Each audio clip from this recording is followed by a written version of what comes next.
Hi hello नमस्कार. मी प्रांजली तुमचं सर्वांचं स्वागत करते प्रांजल वाहिनीवर. आणि शेवटी आला आपल्या मिनी वेकेशन सिरीजचा शेवटचा आणि एक्साइटिंग भाग. अभिच्या बड्डेसाठी आम्ही ठरवलं होतं की एक छोटीशी गेटअवे करायची. त्यामुळे आम्ही निघालो सनीलिया रिसॉर्ट मुस्कोकाकडे.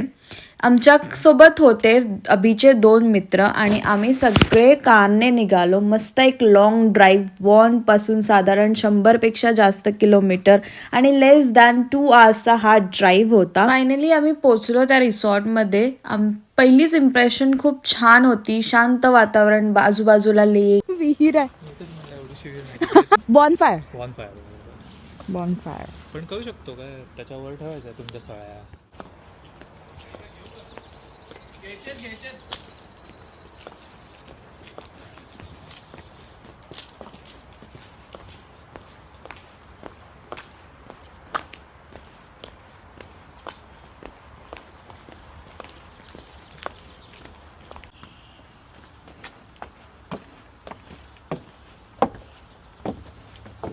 So nice.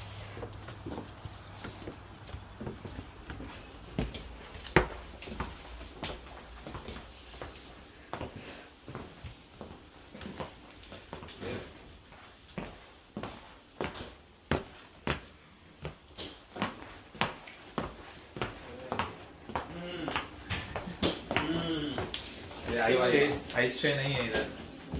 आइस लेने पड़ेगी ना. ठीक है चलो वो तो ले आएंगे.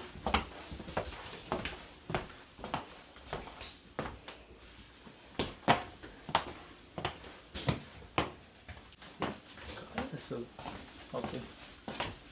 दरवाजा कुठे आहे. दरवाजा नाही आहे याला. या बेडरूमला दरवाजा नाही. ह्याला आहे दरवाजा.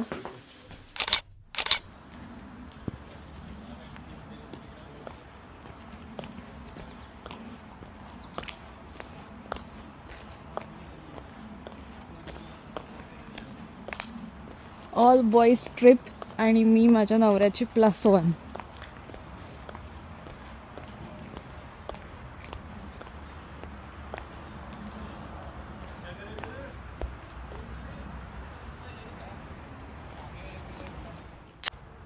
तो बघा कुठे गेला.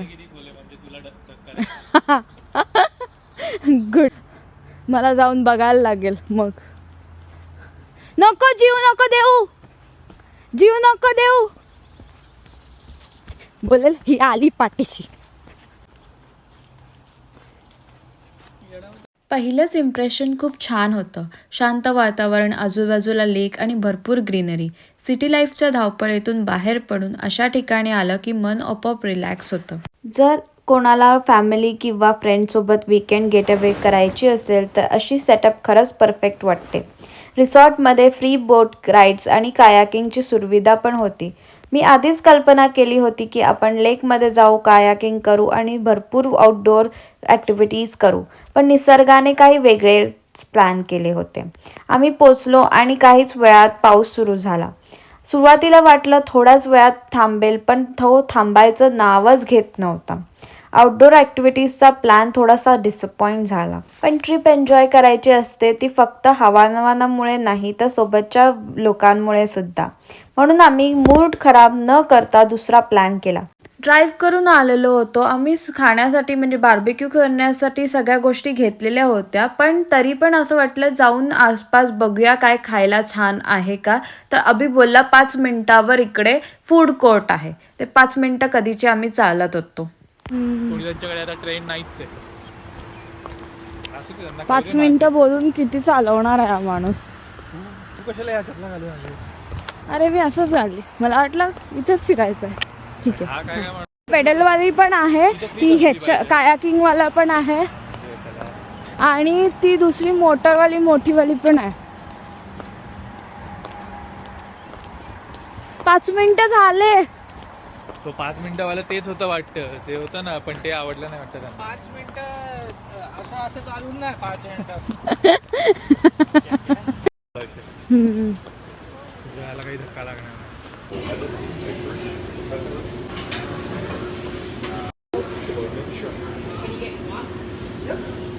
There is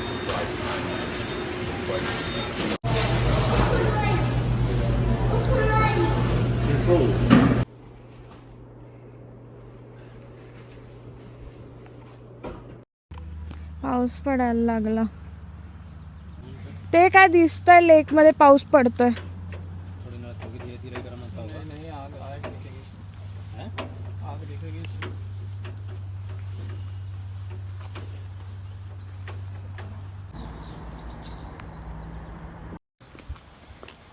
तुम लोग करो बारबेक्यू, मैं झूले पे बैठी हूँ.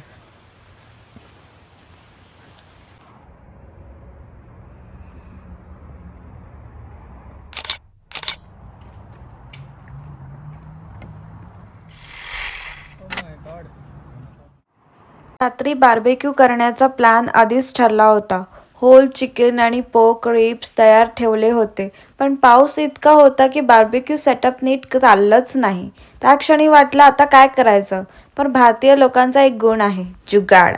आणि मग आम्ही सगळं ओव्हनमध्ये तयार करण्याचा निर्णय घेतला आणि ऑनेस्टली सांगायचं तर ते खूपच छान झालं. रात्री आम्ही सगळ्यांनी मिळून मूव्हीज पाहिले, खूप गप्पा मारल्या, कार्ड्स खेळलो आणि एकमेकांची मस्करी केली आणि मनसोक्त हसलो. ॲडल्ट लाईफ अशीच झालेली आहे. आपले मित्र निवांत वेळ काढून आपण असे गप्पा मारतो, हे खूप स्पेशल आहे. एनिवेज रात्र कधी संपली कळलं नाही. आम्ही पहाटे झोपायला गेलो. मी तर लवकरच उठली, म्हणजे अगदी 2-1 तासात मला जाग आली. म्हटलं जरा जाऊया, छान बघूया बाहेर. तर तिथे स्विमिंग पूल होतं. आता मी एकटीच कुठे पाण्यात उतरू, म्हणून मी अशीच जस्ट तिकडे थोडा टाइम स्पेंड केला. किती शांतता असते अशा ठिकाणी, ना ट्रॅफिक, ना नॉईज, ना घाई, फक्त पावसाचा आवाज आणि पक्ष्यांचा आवाज. फिरत असताना काही लोकल लोक भेटले आणि मग झालं ते क्लासिक कॅनेडियन ॲक्टिव्हिटी, वेदरबद्दल चर्चा. कॅनडामध्ये वेदर हा फक्त विषय नाही, तो कॉन्व्हर्सेशनचा स्टार्टर पण असतो. तिथेच फिशिंगला जाणारा एक ग्रुप दिसला. ते त्यांची तयारी करत होते. मी काही वेळ त्यांना बघत बसले. थोड्याच वेळात सगळे उठले, आम्ही रेडी झालो आणि मग सुरू झाला ट्रिपचा सर्वात महत्त्वाचा भाग, फोटोशूट. आणि अर्थातच माझा फोटोशूट. इतकी सुंदर प्रॉपर्टी, लेक व्ह्यूज आणि ग्रीनरी असताना फोटो तर काढायलाच हवा ना. फोटोशूट झाल्यानंतर आम्ही अजून थोडं रिसॉर्ट एक्सप्लोअर केलं, लेकजवळ वेळ घालवला, नेचर एन्जॉय केले आणि मग हळूहळू सामान आवरायला सुरुवात केली. प्रत्येक ट्रिपप्रमाणे ही ट्रिप पण खूप पटकन संपल्यासारखं वाटली. काही प्लॅन्स पूर्ण झाले, काही प्लॅन्स पावसामुळे राहून गेले, पण मेमरीज मात्र भरपूर मिळाल्या आणि शेवटी तेच इम्पॉर्टंट आहे. या मिनी वेकेशनमध्ये आम्ही सेलिब्रेट केलं अभिचा बड्डे, ते पण क्वालिटी टाईम स्पेंड करून. फ्रेंड्ससोबत मजा केली, नवीन ठिकाणं पाहिली आणि रोजच्या रुटीनवरून मधून थोडा ब्रेक घेतला. With lots of happy memories, full camera rolls and happy hearts, we finally headed back home. आणि अशा प्रकारे संपते ही मिनी वेकेशन सिरीज. जर तुम्हाला ही सिरीज आवडली असेल तर व्हिडिओला लाईक करा, शेअर करा आणि चॅनलला सबस्क्राईब करायला विसरू नका.